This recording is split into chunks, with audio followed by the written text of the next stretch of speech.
Hello, and welcome to the 4th English Today Business DVD. In this DVD, you can watch another 4 episodes of our story, On the Job, followed by the business skills section that looks at another aspect of win-win language. We'll then look at the following language topics. Describing the stages in a business transaction. Expressions used at international business fairs. The language and delivery techniques used in presentations. So, have fun and enjoy your viewing.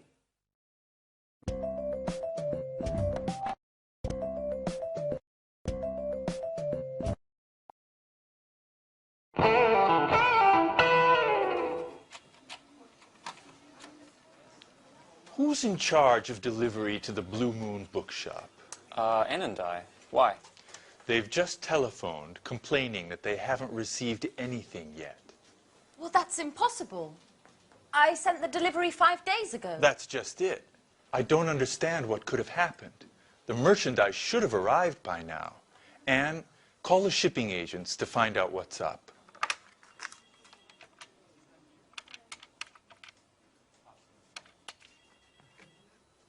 Hello, am I speaking to Fast Shipping? This is Anne Baxter from Pilgrim Publishing. I'd like to follow up on the merchandise we sent 5 days ago. Sorry? What? That's impossible. There must be some mistake. You can't have delivered it. Our client has just telephoned saying that they haven't received anything yet. Okay. Okay, I'll take a look at the paperwork and get back to you. Yeah, bye-bye. Well, Fast claims that the goods were signed for by the consignee.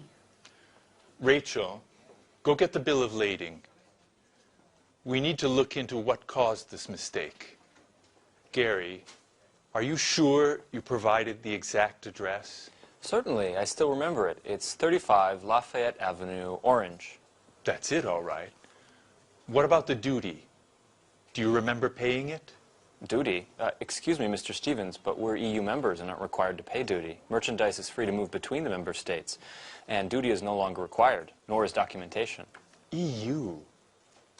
What does Europe have to do with it? Excuse me, but Orange is in France, isn't it? Good God, Gary. Blue Moon is in Orange, but not in France. Orange is a city in Massachusetts, USA. Call the bookshop immediately. What an idiot. That's why I paid less on freight charges than was budgeted.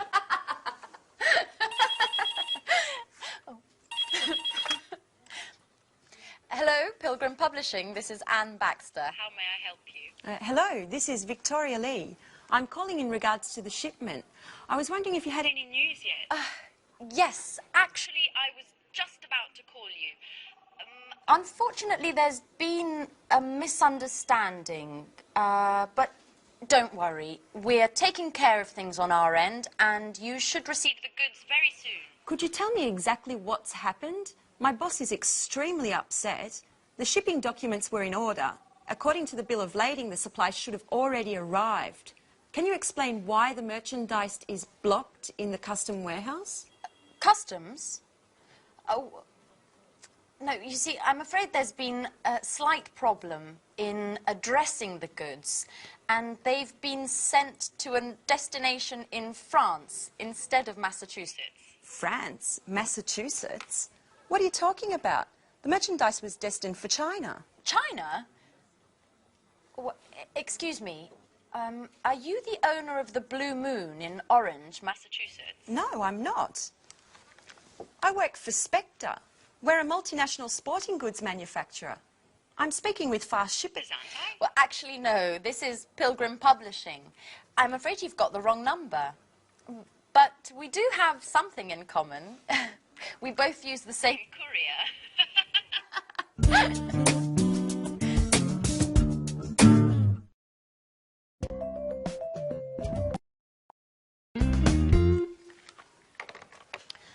Life is funny. I dial a wrong number, and who do I call? A publishing house. Maybe it's fate. Nice young woman as well. What was her name? Anne Baxter, that's right. We use the same couriers and are both having problems with deliveries. What a strange coincidence. Mrs. Lee, have you spoken with fast shippers yet? Not yet. The number's always busy. We have to figure out what's happened. This delivery delay is costing us a lot of money. The courier assured us that the merchandise didn't have to pass through customs, that it would have left their warehouse with the customs bill already compiled, without any additional customs requirements. That's right. Considering the shipping costs, they're so high because they include all international delivery costs, such as transit, loading and unloading, assembly, and warehouse storage costs. Just a moment. I've got it. Did you remember to attach the certificate of origin, Mrs. Lee? The certificate of origin? I don't really know what that is. It's never been required for our shipments. The certificate of origin is that document which states the merchandise's country of origin for customs purposes. It's absolutely necessary for companies doing business in countries which don't belong to the EU, provided upon customs officials' request. And China is one of those countries. I'm sorry, Mrs. Collins. I didn't know. I swear it. Up until now, I've never taken care of shipments. This is going to be one very expensive mistake. Oh, by the way, I'll be taking our losses caused by this delay out of your salary.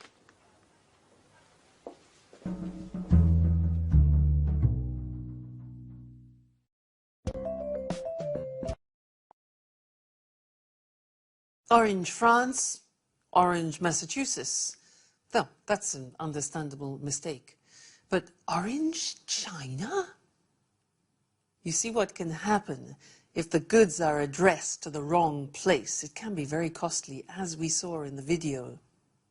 Now, let's look at that process of buying and selling, that transactional process, and the commercial documents which are related to that. But first, do you know other terms for the word goods? Other ways of saying goods. There's products, merchandise, and also freight. Do you know that? Freight. F-R-E-I-G-H-T. Yeah, all four of them we use. Products, goods, merchandise, and freight. So let's look at that process now. And imagine that we are a buyer, a potential buyer. We would like to buy something. And so we contact a seller.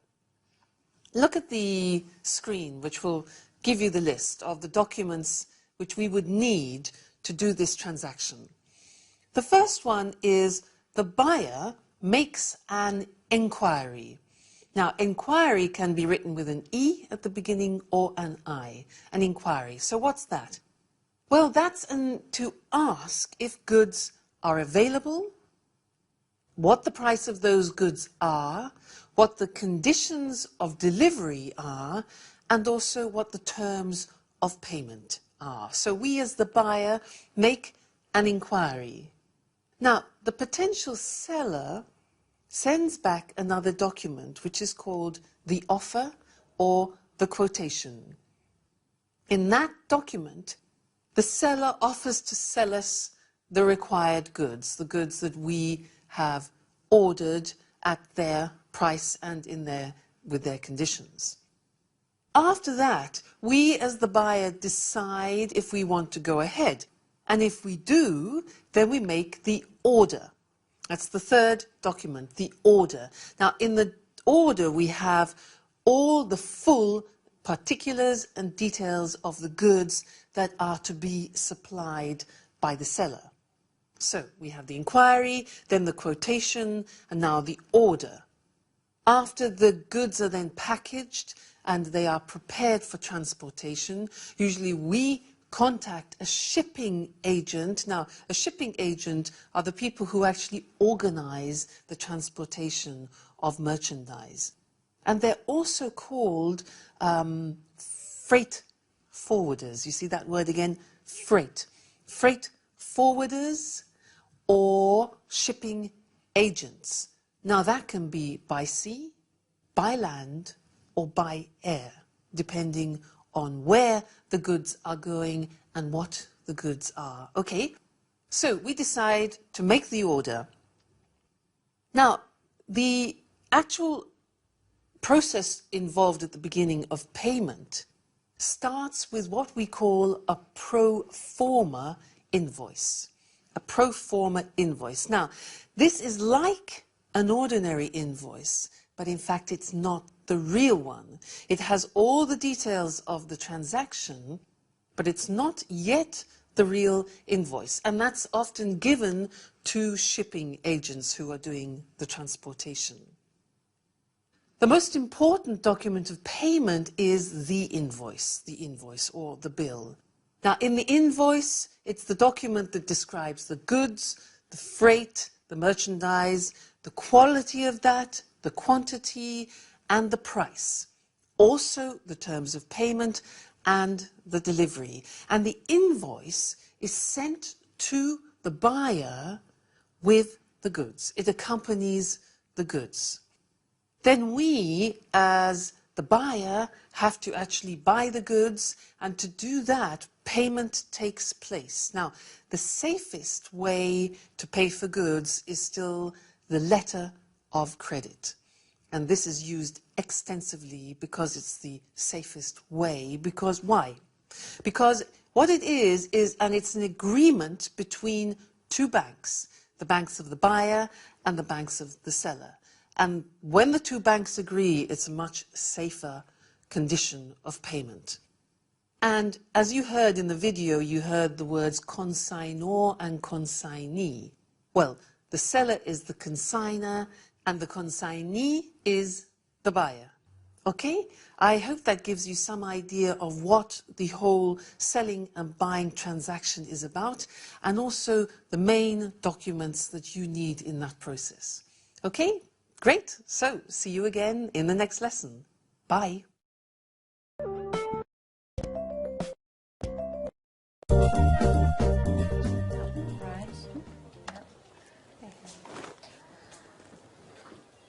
Welcome back, Gary. How was the International Book Fair in Frankfurt? Great. I cultivated a number of interesting contacts that could lead to great opportunities. I also participated in a very important conference on the current state of affairs in the international book market. Oh, do tell, Gary. Yes, okay, but just a brief summary because I've really got to get going. Mr. Stevens wants a report on the trade fair ASAP, and I've been away for 3 days, so I've got a ton of work to catch up on. In any case, a number of the top company representatives from the largest international publishing houses participated. The most interesting presentation was surely that of John Schumann, one of the top experts in the publishing sector. And what did he have to say? Excuse me, just a moment. It's one of my contacts from Frankfurt. As I was saying, John Schumann, using the most current data as his starting point, he determined that the publishing market is growing slowly and that the number of readers is stagnant. It's the readers who already buy books and who want to increase the size of their libraries who are responsible for sales. To cut a long story short, the current crisis has been around for a while. Unfortunately, yes. Just the other day, a friend of mine from Amsterdam in the publishing trade was telling me that his company has had to let 15 people go since the beginning of the year. You're kidding. Does that mean that we could become redundant? No, Rachel, I just finished telling you that the trade fair was a huge success. We've just got to look at these things over the long term. It's the latest technologies that will offer the most success in this market. What do you mean? I'm talking about digital editing. We are on the cusp of a revolution in publishing. In other words, the transition from printed publishing to digital publishing. I'm afraid I don't agree with you, Gary. Internet, email, CD-ROM, DVDs, and all electronic gadgets put together will never substitute the joy of reading a book. I know, Rachel, you are a Luddite, but this is the future. The owner of a multimedia publishing house from Stockholm told me that they were able to greatly lower production, distribution, and warehousing costs, all due to digital publishing. Not only that, but just think of the level of interaction we can achieve with readers via internet. And besides that, just a moment, excuse me. I bet it's one of your important contacts from Frankfurt. Yes, as a matter of fact, it is. Judging from your expression, I'd say that these contacts are mostly female.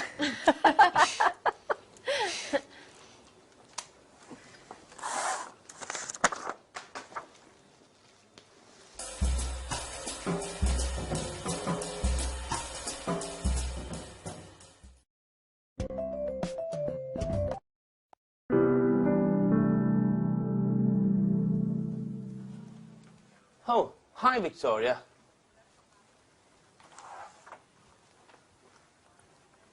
Why weren't you at the meeting this morning? Which meeting?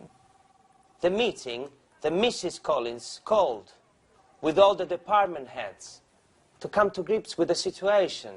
And I quote, to discuss the means with which we can improve both production and company efficiencies. No one told me anything. I bet she did that on purpose, my darling boss.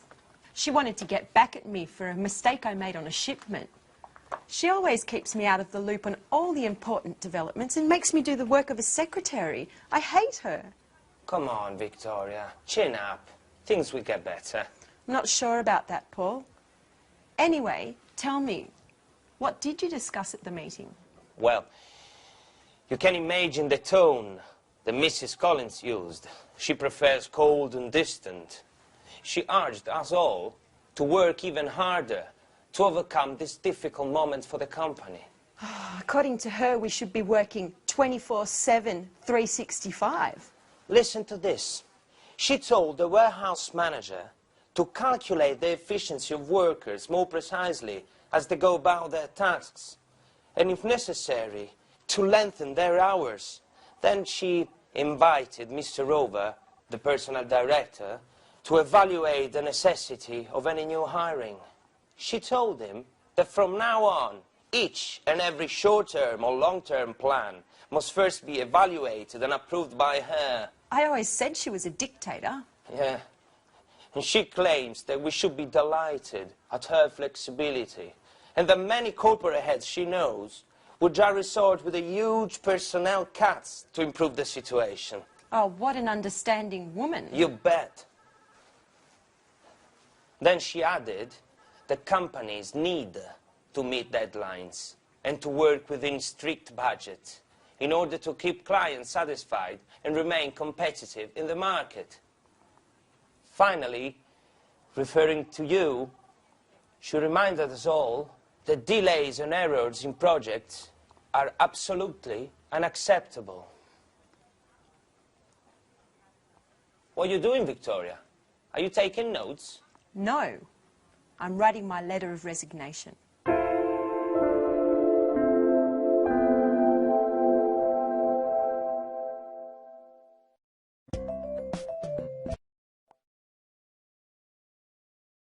Did you hear what she said? She said, I'm writing my letter of resignation. Now, do you remember what that means? Letter of resignation, it means she wants to resign, she wants to leave the company and quit her job. Poor Victoria.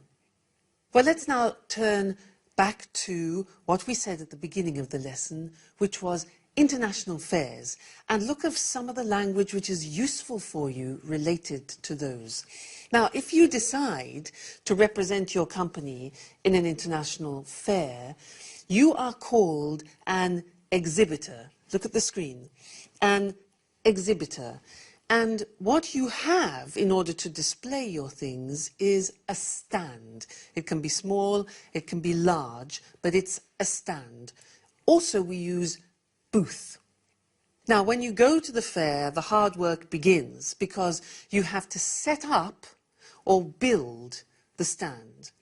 Then, when it's ready, you display, which means to show, you display your goods, your products, or your services. Then at the end of the week, usually it's a week, you take down the stand. Now, if you're on the stand, it's really hard work, and I want to help you with some phrases that can be useful when visitors are walking past. Now, as they walk past, you often want to invite them onto the stand. Sometimes they will talk to you directly, but other times they just want to come on and look around. So you could say, do come in and have a look around. Have a look around. Now, another thing we use, which is very nice, is please feel free to browse. Please feel free to browse. Browse, which is also computer language, it means to look at things calmly. Okay?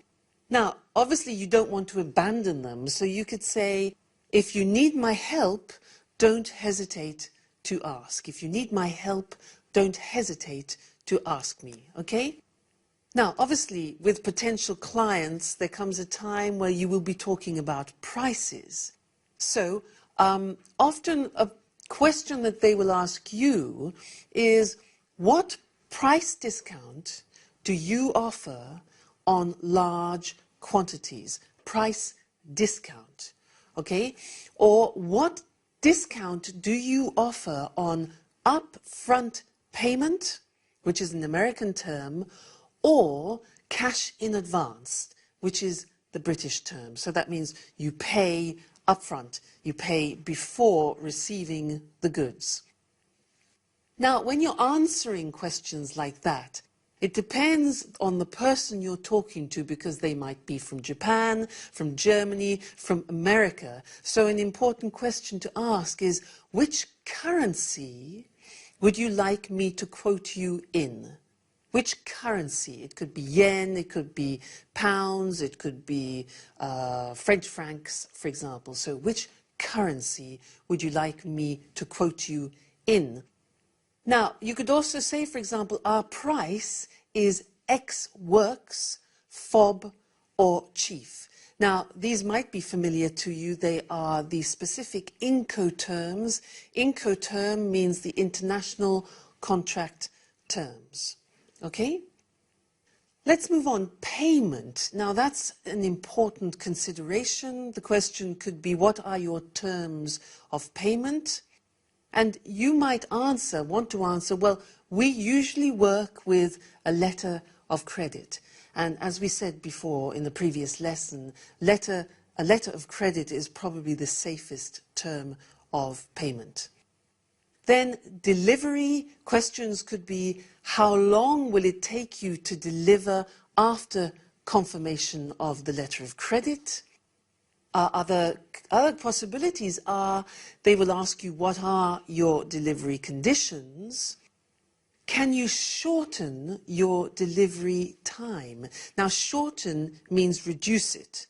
So can you shorten your delivery time to, for example, 15 days?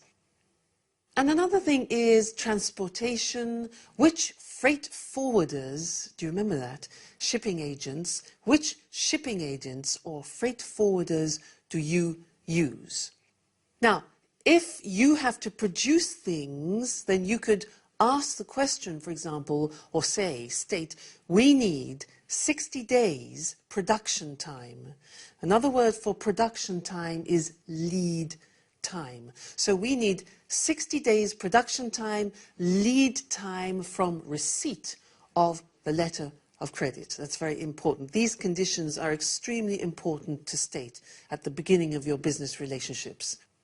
Then, when you've talked and when it's time for the client to leave, you exchange business cards. So you could say, here is my business card with our company details. You can reach me on this number anytime during office hours. Notice we say you can reach me, you can phone me, you can contact me. Then after the fare you can say, for example, let me know if you need anything, or give me a call if you have any queries. Queries, another word for questions. Don't hesitate to contact me if you need help. Okay? And then just wish them have a good trip back, because they've probably traveled from another country. All right? Well, I hope that helps you in some way to deal with the situation when you're on the stand. And good luck, because it's really hard work. Okay, thanks very much, and see you in the next lesson. Bye.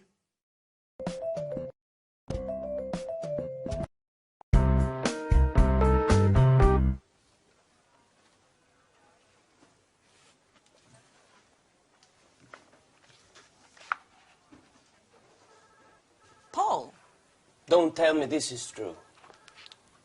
Are you really going to leave? yes, Paul. I just can't stay here. Since Mrs. Collins has arrived, the work climate has become unbearable. She never misses an opportunity to humiliate me and to assign me the most demeaning tasks. And what are you going to do now? Well, I've got in touch with a number of companies. This afternoon, for example, I have an interview with a publishing house. Publishing house? You're not going to become an author, are you? Precisely. You know it's always been a dream of mine. I don't think the interview is going to focus on my literary talents. But, Paul, you look awful. What's the matter? I'm a bit concerned about things. We're having a meeting with the major shareholders of Spectre to take a look at the balance sheets. And is that a problem? Well, as you know, the year-end balance sheets provide an overview of the economical, fiscal and fiduciary effectiveness of our management. And I certainly hope that scrutinizing the books won't uncover inconvenient discrepancies that could lead to a change of a company leadership. What exactly are you referring to? As you know, things haven't been rosy lately, even if there has been a slight improvement in share prices during the last quarter. However, at the same time, the outstanding debts to our suppliers have also increased. In other words, our revenues don't cover our expenses. The situation is serious then. That's right. I'm afraid we'll need to resort to additional outside financing. I've been calculating the various balance sheets entries to understand what's causing our debts and try to develop a plan of attack to get our weak points under control. The results are anything but encouraging. As you well know, the solidity and integrity of our financial core assets are indispensable to keeping our production capabilities intact and revenues flowing. I certainly wouldn't want to be in your shoes at the meeting. No kidding. I'm predicting lightning and thunder. I wish I didn't have to participate. Perhaps I could come down with a sudden case of flu or something. How about kidney inflammation accompanied by high fever caused by a highly contagious virus mysteriously present in the company? You'll laugh, but now that you won't be here, I'll have to double the work. By the way, they don't happen to need someone else at the publishing house you were speaking about. So you're a secret author as well? No, but I can do a lot of things. For example, use a computer, make photocopies, send faxes. That should be enough, shouldn't it? What a clown. I'm going to miss your jokes, Paul.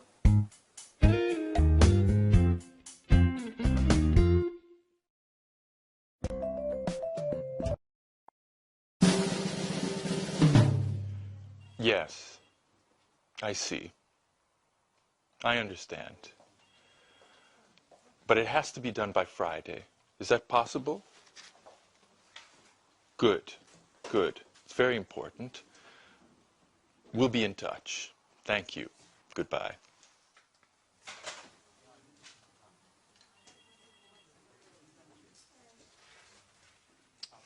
Mrs. Lee, you've got an exceptional CV. Well, thank you, Mr. Stevens. I don't quite understand why you left Spectre. According to this, you were in a position of considerable responsibility. That's true. I was very satisfied with my job at the beginning. I had a very prestigious position and many high-profile projects were sent my way. However, once Spectre was taken over by a Japanese multinational, things just took a turn to the worse. My boss was let go, many of my colleagues were transferred, and I was relieved of my duties. And of course, well, maybe I shouldn't tell you. Please do. No reason to be afraid. Well, the truth is, I just didn't get along with my new boss. I appreciate your frankness. Sincerity is one of the main qualities that I look for in my employees.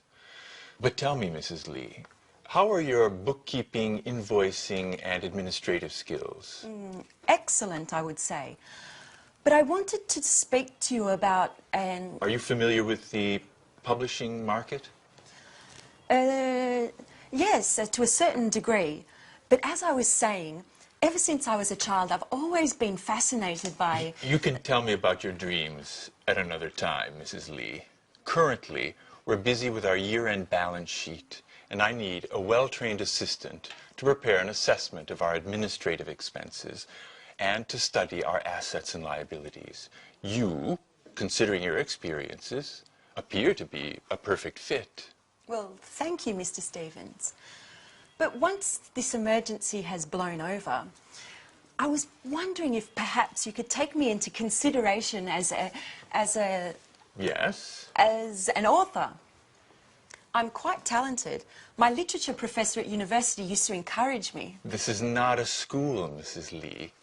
I got in touch with you to speak to you about our marketing office. That's what I'd like to hire you for. Please don't be offended, but keep your dreams to yourself for the moment. As far as books are concerned, we can get started on the bookkeeping immediately. Certainly. But later? We'll see. We'll see.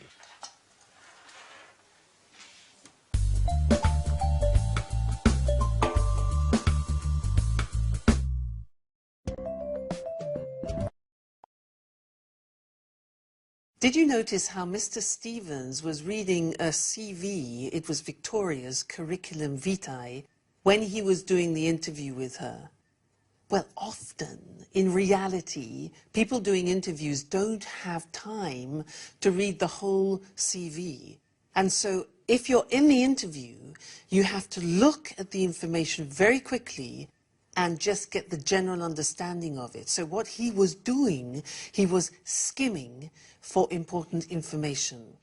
And that's what I want to talk to you about now, are the 4 skills that we use for reading, which are skimming, scanning, extensive reading, and intensive reading.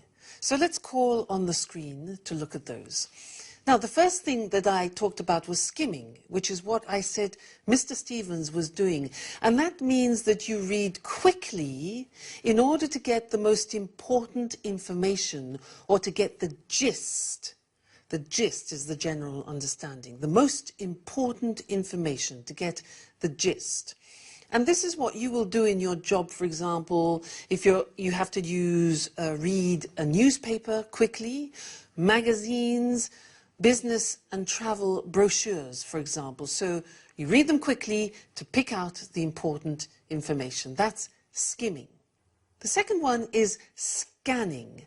Now, we use scanning in order to extract particular information, a particular piece of information. So, for example, if you want to see a particular television program, you scan it.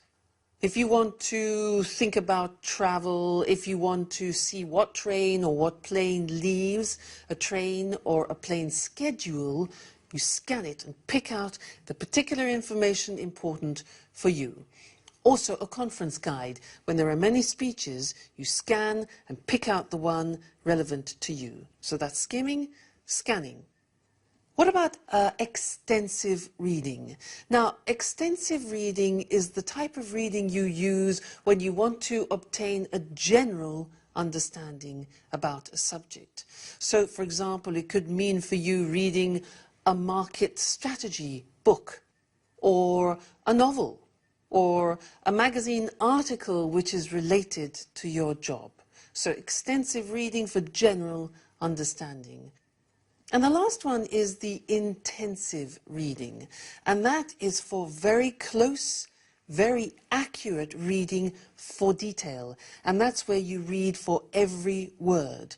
It's important to understand every word and every fact, obviously.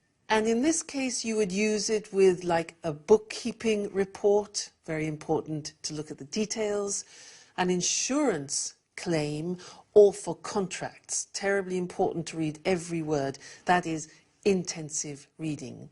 So remember that when you're in your workplace, it's important to be able to move between skimming, scanning, extensive reading and intensive reading. Sometimes in English you are tempted to want to understand every word, so you use the dictionary. It takes ages. It's just not necessary. Remember, check on what the task is that you want to achieve and then choose whether you need to skim or scan, and don't bother about the words that you don't understand. Go for the particular information. All right? So happy reading. Bye and see you in the next lesson.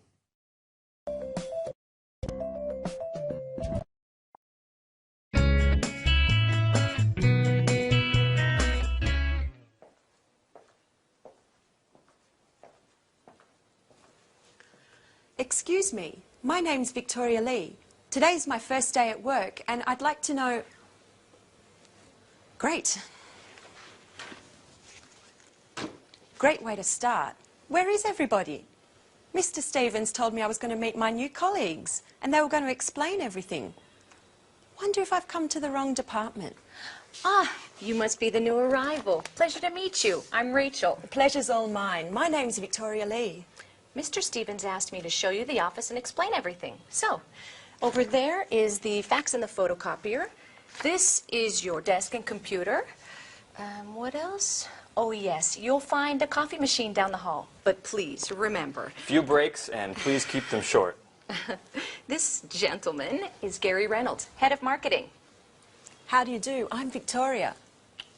Mr. Stevens tells me that we're going to be working closely together.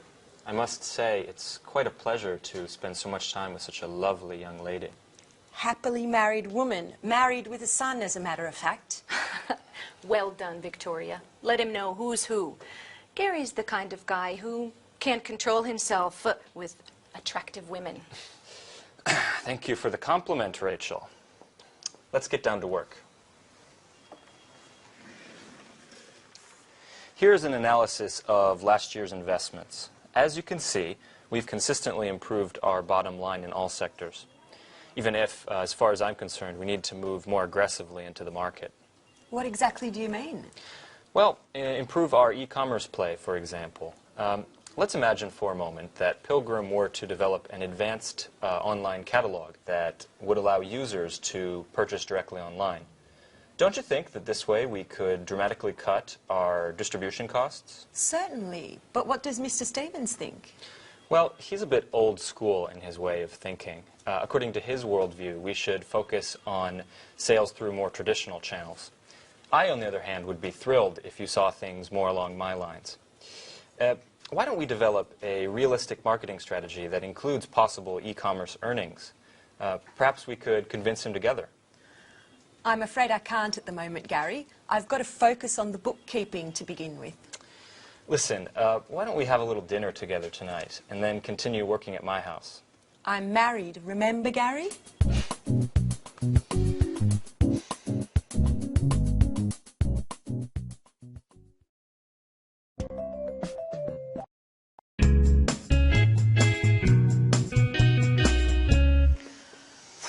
Statistics, accounts, reports. Not much has changed from Spectre. And I was hoping for a more creative position. See you later. Oh, hello. You must be the new hire. I'm Anne Baxter. I'm Victoria Lee. I recognise your name. Have we met before? I don't think so. Or perhaps we met at the Red Lion pub. I often go there with my friends. No, it doesn't sound familiar. Actually, I have a son, so I don't get out much. But still, I've heard your name before. Just a moment, now I remember. We met on the telephone when I was still working at Spectre. We both had that problem with our courier, Fast. Oh, yes. Oh, yes, I remember now. You were having problems with a shipment to China. Gosh, what a coincidence. Well, who would have ever thought we would end up working together? So, how are things going? Well, it's still too early to say. Today's my first day at work. Oh, well, I presume you've already met Gary.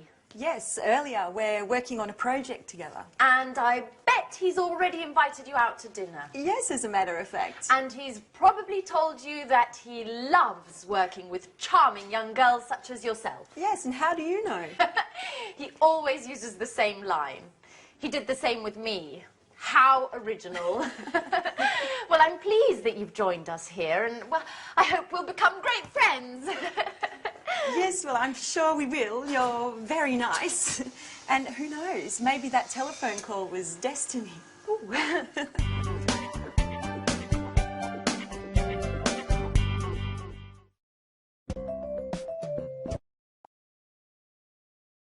So let's talk about making presentations. I think it's very important when you decide to make a presentation to give it a good structure, because that will help you when you're actually giving it. So let's look at some of the language which will help you give the presentation structure, okay? And let's call on the screen to help us with that. First, it's important to draw everybody's attention to make sure people are quiet. So you could say, for example, shall we start? Shall we begin? Or let's get started. All right, now those are ways to draw the attention of the audience. Then you need to greet them. So you could say, for example, good morning, everyone, which is quite informal. Good morning, everyone. More formal would be, good morning, ladies and gentlemen. That's more formal. So you greet them. Then you introduce yourself. So it would be like this. And an example would be, let's get started. Good morning, everyone. Let me introduce myself. My name is Louise Evans, and I'm in charge of marketing. Okay, so you give your name and also your position of responsibility in the company. So you can say, I'm in charge of, or I'm responsible for marketing. Then you need to introduce the topic of your presentation. So you could say, the aim or the purpose, watch the pronunciation, the aim or the purpose or the objective of my presentation today is to talk about the marketing strategy. So 3 words, aim, objective, or purpose. Good. You could also say, for example, I'd like to give you a brief overview or an outline. Now that's quite similar to summary. It means a general picture. So I'd like to give you an overview or an outline of our marketing strategy. Then you need to usually divide the presentation up into 3 or 4 or 5 points. So we could say, I'll divide my presentation up into 4. Notice we say, I'll divide my presentation up into. It's quite complicated, that. I'll divide my presentation up into 4 points. Now, another word for points is items, or we could say headings, areas, sections, or subjects. Please don't say arguments, because an argument means a heated conversation between 2 people. So, I'll divide my presentation up into 4 main points, items, headings, areas, sections, or subjects. Then you need to look at the verbs that you can use, because you can say then, firstly, I'd like to discuss the marketing strategy. I'd like to introduce the marketing strategy. I'd like to look at. Look at is the same as analyze or consider. I'd like to explain. That means talk about the details so that people understand. I'd like to examine. I'd like to show, and I'd like to illustrate. These are the main verbs that you would use when describing what you're going to do. So firstly, you can say firstly, secondly, and finally, or last of all. So you see, you divide it up into sections. Firstly, secondly, finally, last of all. Now, it's often a good idea to talk about the duration, the length of your presentation, because often business presentations can be too long and boring. And if you say, for example, my presentation shouldn't take longer than 30 minutes, people are psychologically prepared and feel happier that they're not going to have to sit through a whole load of slides and a long, long explanation. Give them a time reference. Then, you need to decide when you're giving your presentation if you want people to interrupt you during it or if they should ask questions at the end of your presentation. Now, if you want to invite participation during the presentation, you could say, for example, please feel free to interrupt if anything's not clear. Okay? Please feel free to interrupt if anything's not clear, if you want to ask questions. Now, sometimes in a shorter presentation you would prefer to take questions at the end of the presentation, so you could say something like this. If you have any questions, could I ask you to keep them until the end of the presentation? Let's look at that again, it's not easy. If you have any questions, could I ask you to keep them until the end of the presentation, when I'll be very happy to answer them? All right? So there you keep control of how much interruption you have in your presentation. So we've said, firstly, I'd like to discuss or I'd like to talk about the marketing strategy. Now, when you want to move on to the second point, you can say in English, good, now let's move on to my next point. Move on to my next point. Another possibility is, good, that brings me to my next point. So that's moving the presentation forward. If somebody interrupts you and you don't want to handle the interruption at that moment, you can say, yes, that's a very good question, but can I come back to that later? So recognize the question and say, that's a good question, to show that you're going to deal with it, but then say, can I come back to that later? And of course, if you say that, make sure you remember that question, make a mental note, and always answer it. Then, to conclude the presentation, you can say, I'd like to finish by saying that, or I'd like to conclude by saying that. Or you can say, in conclusion, I think we should, in conclusion. And the very last things to say are usually, thank you very much for coming. Thank you for your attention is not necessary because you're doing the work, they're there to listen to you. So it's just better, I think, to say, that's it, which means it's finished, and thank you very much. Thank you very much for coming, or thank you very much. All right? So I hope that helps you with your future presentations. Remember, structure is very important and it will help you remember things more clearly. So good luck with any presentation that you do in the future, and good luck in general with your business English. Bye.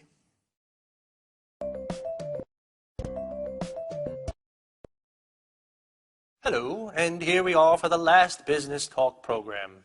Hi there. Today we'll look again at win-win language, but this time we'll concentrate on the language of negotiation and small talk.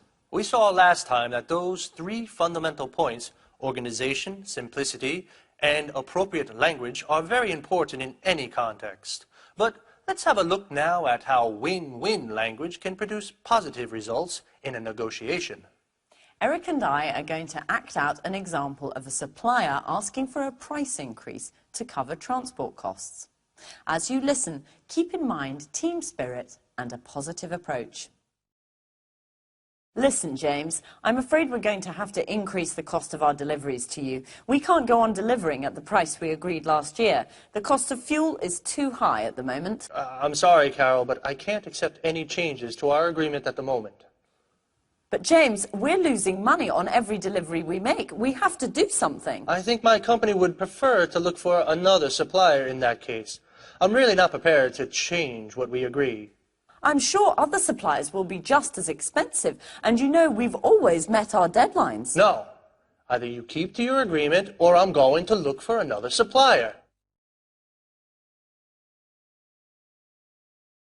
Now, this was a typical I win, you lose situation. Okay, now let's have a look at a possible outcome if win-win language had been applied. Listen, James, I'm afraid we're going to have to increase the cost of our deliveries to you. We can't go on delivering at the prices we agreed last year. The cost of fuel is too high at the moment. Carol, this is very difficult. Let's try to see if we can find an alternative solution. Good idea. Why don't we try to break down your costs and see if we can help you make some savings? Well, as I said, the problem is simple. It's the high cost of fuel. How about trying to reduce the number of trips? If we can order in bigger quantities, surely you can save on the fuel. It might be possible. Give me some time to make some calculations. Okay. Shall we talk tomorrow and see if we can reach an agreement that works for both of us? The result in this situation is very different. Eric was friendlier in his approach and didn't immediately turn down my request. First, he tried to find out exactly what I wanted. Yes, the idea is to look for alternative solutions that make both parties happy. Let's have a look now at how the same language I used in the negotiation can also work in a more informal situation like a business lunch. This time, we're deciding where to go for dinner this evening. A clear I win, you lose situation would be... What would you like to do this evening? I'd like to go to a fish restaurant. Unfortunately, my wife doesn't like fish. Well, I'm sure the restaurant will serve something else for her. Well, yes, all right. I know a good fish restaurant. Could you pick me up at the hotel? Yeah, sure. This time I'll apply some win-win language. Let's see what happens. What would you like to do this evening? How about going to a fish restaurant? Does your wife like fish? Unfortunately, she doesn't. No problem. Why don't we try to find a restaurant that your wife likes that can offer me some good fish as well? Great idea. I think you'll like her favorite restaurant. They do fish, too. Fine. Let's meet at the restaurant. I can take a taxi from the hotel. Oh, of course not. We'll pick you up at the hotel. Okay, well, we haven't got time for anything else today, so goodbye. Bye-bye.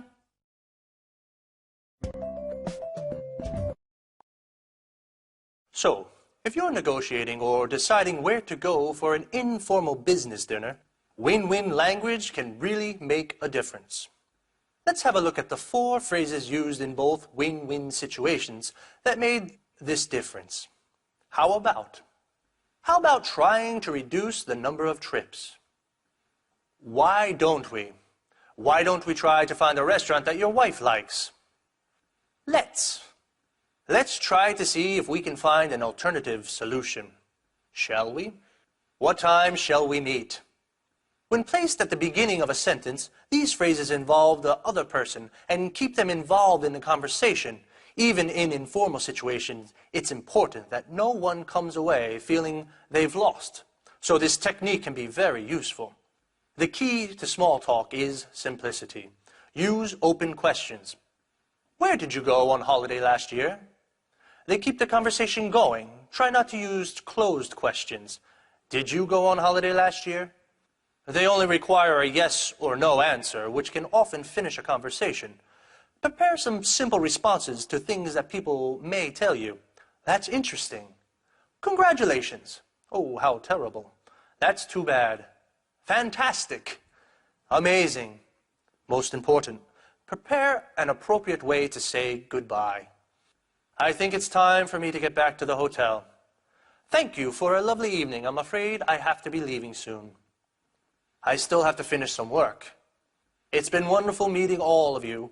Well, it's been really nice talking to you. Use win-win language and everyone...